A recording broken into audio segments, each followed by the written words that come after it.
taking a pretty significant hit right now. So do yourself a favor and do us a favor and make an effort to take care of you. It's what your loved one would want. Reach out. Wellcasters, if you take nothing else away from this episode, please remember this. You do not have to be alone in your grief. If your feelings are too overwhelming for you to sort out, that's okay. But go to someone else for help. It can be someone you know, a family member or a friend, or it can be a therapist or a professional who knows how to help people deal with this exact situation that you find yourself in right now. Just the act of talking out loud about your feelings can be incredibly cathartic. Finding someone who can help you sort them and work through them is even better. Tweet us at WatchWellcast. Email us at watchwell. No tweeting necessary. So again, my name is Ashley Woodard, and I am a mental health therapist at Ardmore Family Practice, and I practice with that place something called integrative health, and that is where the physician or the provider and myself and the patient all work together for the betterment and the health of the patient. Okay, so I'm not in private practice, I'm not a psychologist, I'm not a psychologist by education, but that is where I work and that is what I do. One of these is Harrison's, one is mine. Okay, this one's mine. So I'm going to talk to you I'm going to give you some examples. We're going to have some family time, if you will, some time with people around in your space, in your area. And then we're going to go, we're actually going to hear from our former worship leader's wife. Her name is Ashley. We're going to hear from her via video in a few minutes, talking about the grief that she has experienced as well. But first, I want to introduce you to my good friend, Gracie. Now, Gracie is in her mid-50s, and she is the mother of 2 teenagers. And 2 years ago, around Thanksgiving, her husband died while they were on vacation. No notice, no warning, no diagnosis of cancer, no preparation. But within 20 minutes, he was ripped out of their lives and they were left to figure out what to do next. He was an organ donor, and his 2 children and Gracie both watched as he heroically gave his body and his organ for science and for others. And that was one of the last memories that they had together. I'm going to tell you about a patient that I have, and I have changed the names of everyone from here on out so as to protect their privacy. But I want to tell you about a patient that I'm seeing right now her name is Lori. And when I first met Lori, it was after she had had a breakdown because she had been taking care of her 99-and-a-half-year-old mother and her husband who was dying, actively dying from ALS. A couple of days before I saw her for her first appointment, she had called 911 for herself, not because she was having a heart attack or not because she was fearful of her life, but she was undone and felt like she was losing her mind. Her husband had ALS, and that was about 1.5 years prior to her breakdown. She became a full-time caregiver for him, and every moment of every day was filled with watching out for, looking out for, feeding, taking to the bathroom her husband. Now, I want you to put that in perspective. Her husband, and then, her husband, and now she's caregiving. And I know some of you in this room have done that as well, and that's incredibly difficult. She had to quit her job, retire early so that she could take care of him. And in November of 24, her husband passed away. And when I tell you that Lori called 911, she literally picked up the phone and said, "Please come get me and take me away from this." That's grief. That's grief. We're not going to always know the definition of grief. She had been bound by the shackles of caregiving for her husband, meaning that she was able to think about her husband in that role and not in the role of the patient. Lori and her husband grieved together before he died in November of 2024. Lori's 99-and-a-half-year-old mother is spry, fragile, boisterous, demanding, and oftentimes belligerent. And she has decided she's going to live on her own, right? Good chuckle. By herself, and that's how it's going to be. Lori is grieving the loss of her mother even now, and she's still alive. I'm going to give you some other definitions of grief. A mother has a miscarriage of a child that is only in the womb for 3 months. She grieves. Another woman cannot get pregnant after years and years of trying and gives up hope. A daughter or son loses a parent unexpectedly without getting to say goodbye. That's grief. A friend, a colleague commits suicide unexpectedly with no warning, out of the blue. Grief.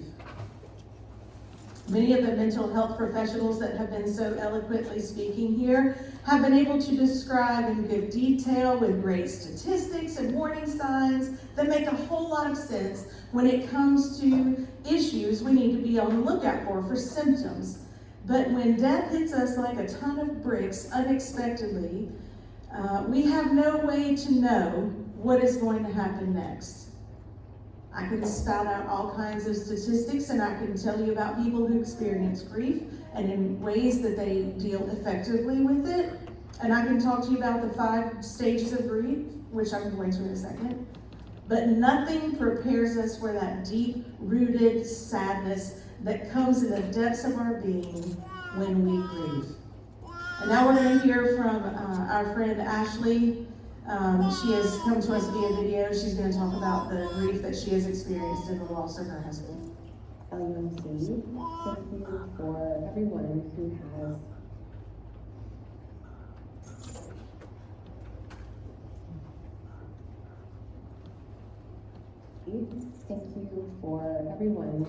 has participated or contributed in any way to organizing or making the mental health and faith events work.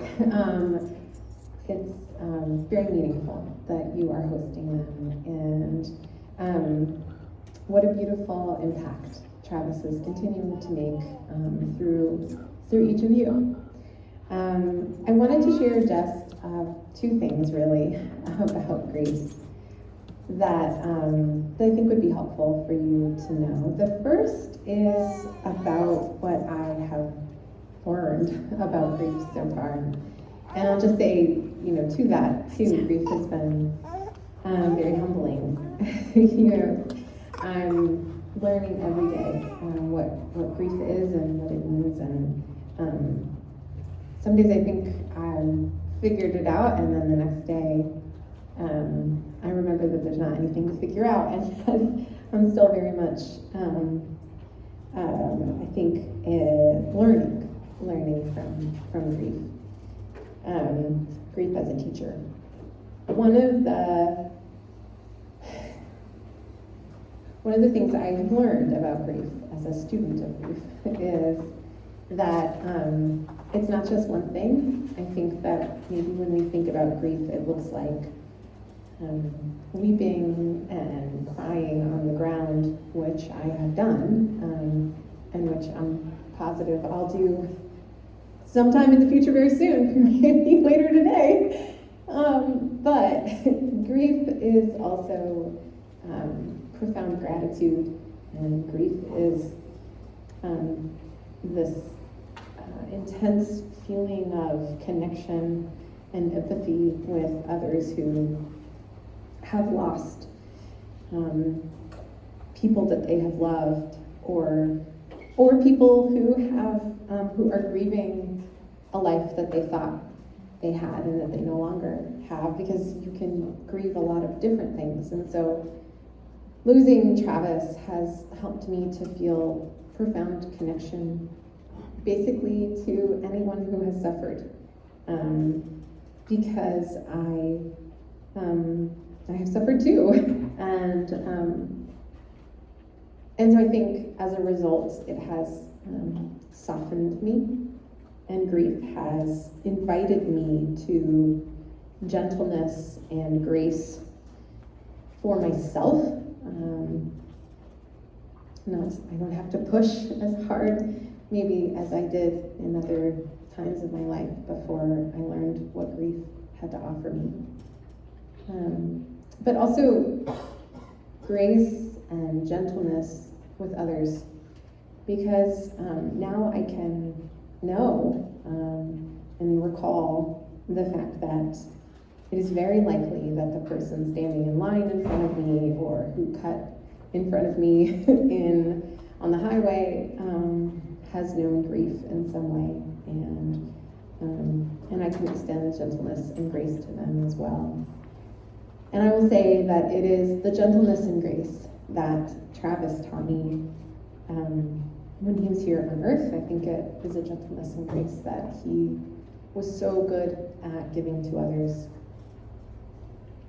And I think that he teaches me how important it is to give that grace and gentleness to ourselves. And I think at times it was hard for him to do that. So grief is all of those things. It's not just profound sadness and loss. It's a teacher, and I think it's made me a better human. And that's not to say that I love it or that I wish it on anyone. And this is not just to make some kind of silver lining out of something awful. It's just the truth that once you experience grief, you become a fuller human, because at some point all of us lose something that we love, and it's just a part of the human experience.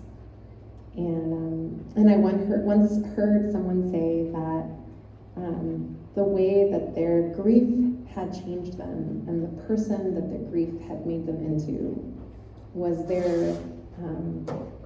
loved one's gift to the world. And so I think of it that way too, that the person that grief is making me, the gentler, softer, more gracious person, more empathetic person, more humble person, sometimes weak, sometimes strong.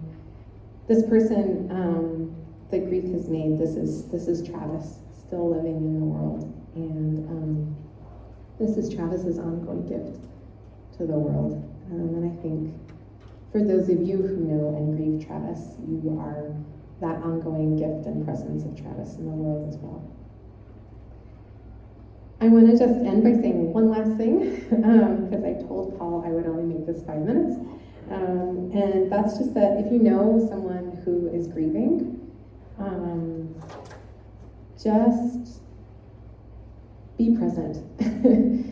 You don't have to have the right things to say, and in fact, I would suggest not feeling like you have to say anything at all, but just being present. And I'll just offer that I have this one friend who every morning texts me and says hello. And that's it, you know, and sometimes I'll pick up the thread from there if I'm having a bad day, and then she knows how I'm doing, but it means a lot just to show up for someone. And grief can make us uncomfortable. We can feel like we don't want to say the wrong thing or do the wrong thing to upset someone, but just showing up, whether that's sending a text or dropping something by their home, or maybe even stopping by and just seeing if they need anything, that kind of presence has been really sustaining to me. And it's been, of course, another way that Travis has made his presence known to me, through the presence and the love of others. I see Travis continuing to live in the world today. So don't be afraid to just text that person or just show up on their doorstep even, and they can tell you if they're not ready to see someone, and you can just say, okay, well, I'm here, just that presence can really mean a lot. So, I'm gonna say one more thing and that's it. It's just that every day I am awed by the way that Jesus made God present in this life. So Jesus felt what it feels like to suffer in a body and to love people who die and to be someone who in body dies, and knowing that Christ weeps with us and suffers alongside us is an enormous source of comfort to me. And it's also an enormous source of comfort that I have so many people standing beside me and being the hands and feet of Christ and the hands and feet of Jesus. And so I wish you all that feeling of just the abiding presence, not only of Jesus, but also of your communities of support. And I pray that you can be that community of support as well. You certainly have been for me.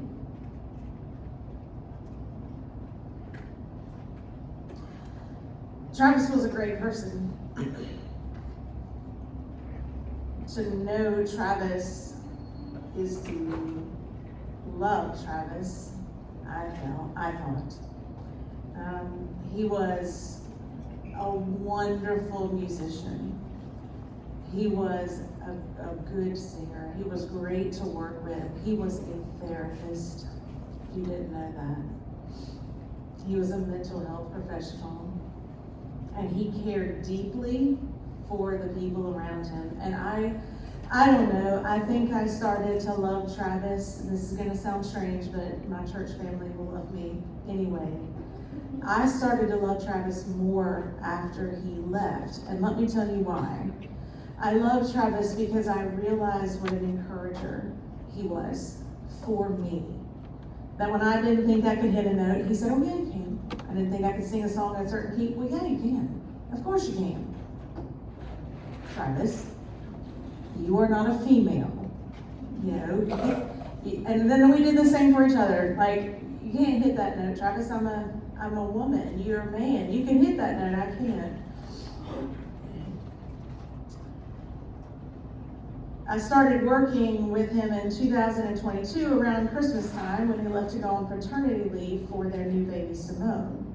And when he came back, I felt led to stay here for a reason that I just didn't understand. Probably still don't understand. I just knew it wasn't time to go yet. And I enjoyed working with him, even though we were very different people. But I think that is what made us enjoy each other's company. He was very thoughtful. He was extremely contemplative, and he considered what someone else would think before he even spoke. What is somebody else going to think before I say this? And in his memorial, I learned so much more about Travis because there were people that know other things about him that I wasn't privy to. And I'm not going to go down the list of things that are great about Travis, but I do want you to understand why we are here and why we have worked so hard to bring together our faith and mental health and know how valuable and important these things are to put together. Now I want to talk to you, Carrie, you can go on to the next slide. I want to talk to you a minute now about the 5 stages of grief.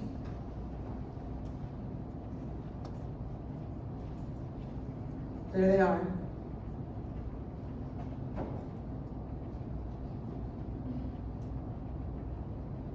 Is that enough? Yeah. Sometimes this is all you need to see, and that's plenty. Right? Ben can tell you, when you see a patient as a therapist and they sit down and you don't know what to talk about. And I just, even today, had these 5 stages of grief listed beside me on my little table beside me. And I just looked at her and I said, where are we today? And she started crying. The funny thing about grief, it's not funny, is that there is no timeline for each step. So we can talk all we want to about these steps, but don't get into any kind of hurry to get through your grieving. So whatever I say, just remember, no timeline. Okay, everybody say it back with me. No timeline. Okay, great. So, step 1, denial. Not just a river in Egypt, right? That was funny. Okay, denial is the first stage of the grieving process, according to psychiatrist Elizabeth Kubler-Ross. Denial helps us minimize the overwhelming pain of loss. Okay, now, I have been talking a lot about death. That is not the only time to grieve. Okay, loss of a relationship, the loss of another situation, family changes, things just aren't like they used to be. There's a lot of things to grieve here, so don't get stuck on them. Well, I don't know anybody who has died. Okay, this is a shift in relationships even. It can be hard to believe that we have lost an important person in our lives or something has changed, especially when we may have just spoken with them the previous week or even day. During this stage in grieving, our reality has shifted completely. It can take our mind's time to adjust to this new reality. And so we reflect on the experience we shared with the person or the system that has changed, and we might find ourselves wondering, how are we supposed to move forward? Denial is not only an attempt to pretend that the loss does not exist, we're also trying to absorb and understand change. Next slide. Anger. How many of you have experienced anger before? Anger also tends to be the first thing we feel when starting to release emotions related to loss. This can leave us feeling isolated in our experiences. It can also cause us to be perceived as unapproachable by others in moments when we could benefit from comfort, reconnection, and assurance. It's okay to be angry. When I asked that person today, she was my age, and she had lost her granddaughter in a tragic accident. For weeks, she has been on number 2. Weeks. She's not trying to hurry out of it, but soon we're going to move into bargaining, and that's going to be really different for her. Because it's easier to feel anger than it is to feel some of these other emotions we're going to talk about. When bargaining, step 3, when bargaining starts to take place, we often direct our request to a higher power. In this instance, we would say God, right? Or something bigger than us that may be able to influence a different outcome. Bargaining during the grieving process can come in the form of a variety of promises. Excuse me. God, if you will make this different, I will change. I promise to be better if you let this person live. Kara, it's really cold in here. I don't know if you can make an adjustment to the thermostat or not. It's not that cold. Well, people are starting to get icicles on their noses, but that's just, from this one person's perspective. 68 degrees. Thank you. It was so hot. I will never get angry again if you can stop him or her from dying or this situation from going forward. Those are some mighty big promises to make, isn't it? And I'm going to ask you this question for any of you who have ever bargained with God or your higher power. Has that ever worked? Yeah, exactly. There's an acute awareness of our humanity in this stage of grieving when we realize there's nothing we can do or influence change to create a better for us end result. Our next stage is depression. Now, there could be even some of you who have gotten stuck in this phase and have been there for a long time. In this stage of grieving, we start to feel the loss of our loved one or the situation more abundantly. Our panic begins to subside, the emotional fog begins to clear, and the loss feels more present and unavoidable. I tell a lot of my patients sometimes, can you get from the bed to the couch? Can you get from the couch to the kitchen? And can you get from the kitchen out the door? Those are the steps we're taking as we're grieving the loss of a person or a change in a situation.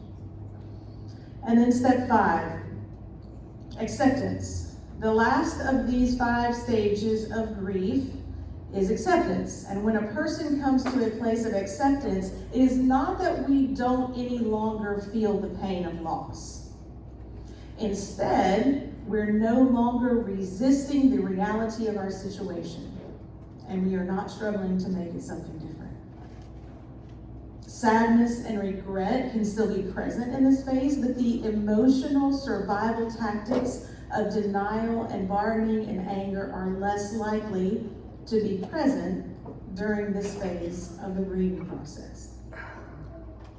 What did I say about a timeline? No timeline. Not be on your own deathbed and finally accepting what has happened.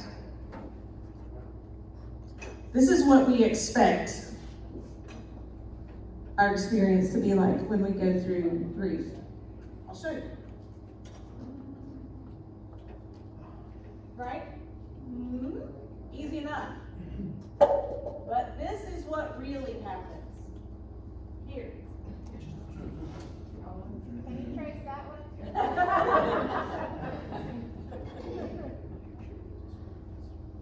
I would like to know if you feel comfortable, just by a show of hands or a show of a finger or just a nod, how many of you have ever felt like you are trying to get through the stages of grief? And how many of you feel like you're in a stage right now?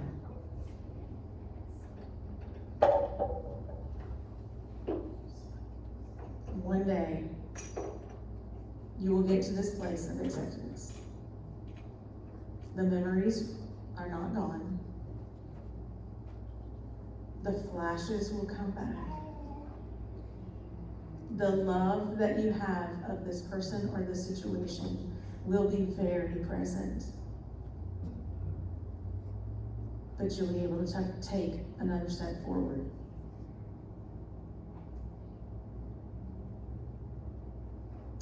Each year, as we talk a little bit about Maundy, Thursday now, each year we enter into this week called Holy Week. Are you all familiar with this, since you are here? And while this is much more up Pastor Paul and Pastor Kara's alley than mine, I can stand like a pastor, right? I can stand like a pastor. My dad is a pastor, so I have the natural tendency to hold on to the pulpit. I'm going to attempt to bring this a little bit together so we can understand why we even did this program tonight, okay? Now, on Maundy, Thursday, Jesus had his Last Supper with his friends. We're here with our friends, right? Maundy, Thursday is an alternate name for Holy Thursday, the first of 3 days of solemn remembrances of the events leading up to and immediately following the crucifixion of Jesus. The English word for Maundy comes from the Latin manedatum. I hope I said that right, which means commandment. Did you know that? Pretty cool. As it's recorded in John's Gospel, On the last night before his betrayal and arrest, Jesus washed the feet of his disciples, and he gave them a new commandment to love one another as he had loved them. And this is why services on this night generally include the washing of feet or other acts of physical care as part of the celebration. I took this right from umc.org, and apparently that's right on your papers as well in front of you that somebody put down. I didn't do those papers, right? So it's kind of funny that whoever did those papers was reading my mail. I want to ask you a couple of questions. How do you think the disciples felt the night that Jesus said someone would betray him 3 times before the rooster crows? Do you think that grieving started then? I can imagine hearing a lot of, not me, Lord, not me, I'm not going to do that. What did Jesus feel in those 3 days leading up to his crucifixion? Anger, denial, bargaining. And today, guess what? We have those exact same feelings, and I don't think it's a coincidence. I think you have heard these words before. In the night in which he was betrayed, our Lord Jesus took bread. He gave thanks and he broke it and gave it for all to eat, saying, "This is my body given for you." And then we hear similar words for the cup. Even in his grief, he served his friends. He called out his betrayal to his friends and served them in the most holy way in the midst of his own grief. Now, I'm not saying go wash your friend's feet if you're grieving. I want to be real clear about that. It's not going to make everything okay.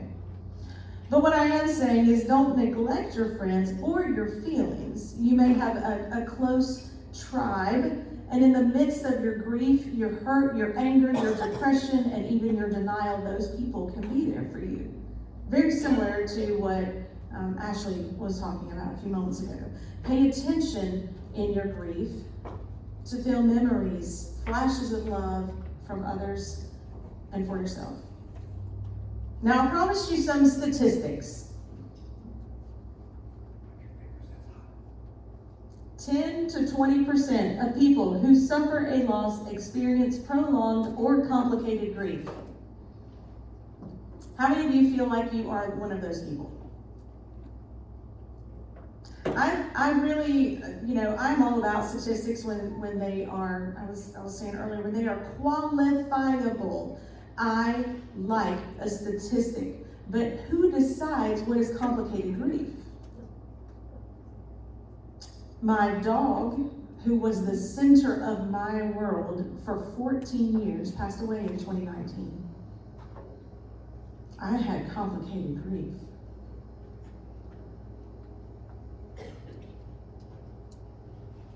Every time I interact with a patient who says they don't feel any kind of way different from the norm, I think they're lying.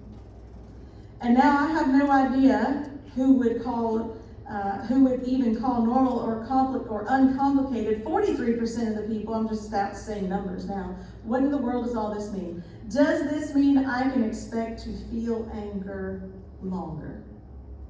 43% of someone who loses someone to suicide has complicated grief actions. Of course, right? Of course. Travis was not my dearest friend, but I have had a complicated grief reaction to the loss of him, even though he didn't work here at the time. Okay? Next slide. This one is a big one to me. 57% of Americans experienced a loss in the last 3 years. A loss, a change, something different that they are grieving. Are you part of that 57%? Yeah. So look at the people around you, and more than 1 out of 2 of you, that's what that is.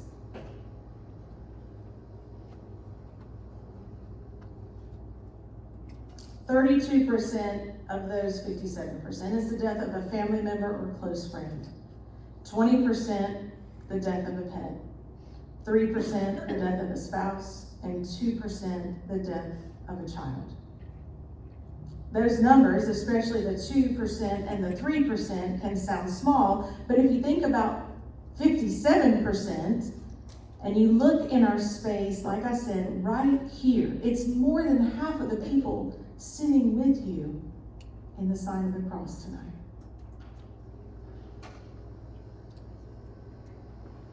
I know you understand statistics, and I can tell you stories a mile long, and so can my colleagues, about grieving. I had a patient just yesterday, and I was listening to her story, and while she had not experienced the loss of a person in particular, she had lost herself. She was sharing with me some of the things that she does to numb the pain, and I'm certainly not going to tell you about that because it hurt my heart, and I can't imagine how somebody else might feel about it. And a lot of times we consider that grief just happens after someone dies, but we also might lose ourselves. I am grieving the loss of my own self because I am not who I used to be. I am not who I used to be with that partner. I'm not who I used to be in that situation, in that class, in that group, in that family. Very quickly, I'm going to ask you to do something hard. First of all, it's very quickly. That's the hard part. I'm going to ask you to get in groups of about 5. If you're a little family, like I know you guys are, I would ask that you get with some people you don't know, because you all kind of know each other's story. If you're ever here by yourself, get with some people you don't know. Gather, make a group. And the hard part is going to be a listening ear. To be a listening ear. Okay? The second hardest part is sharing what's coming to your mind right now as we are talking. To be vulnerable.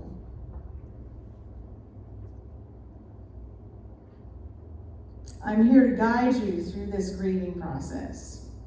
And while I understand, and I want to reiterate again that I am not your therapist, and clearly this is not group therapy, it is an opportunity for you to sit with your friends, your brothers and your sisters, and love them through what is painful and what has hurt, and let them love you.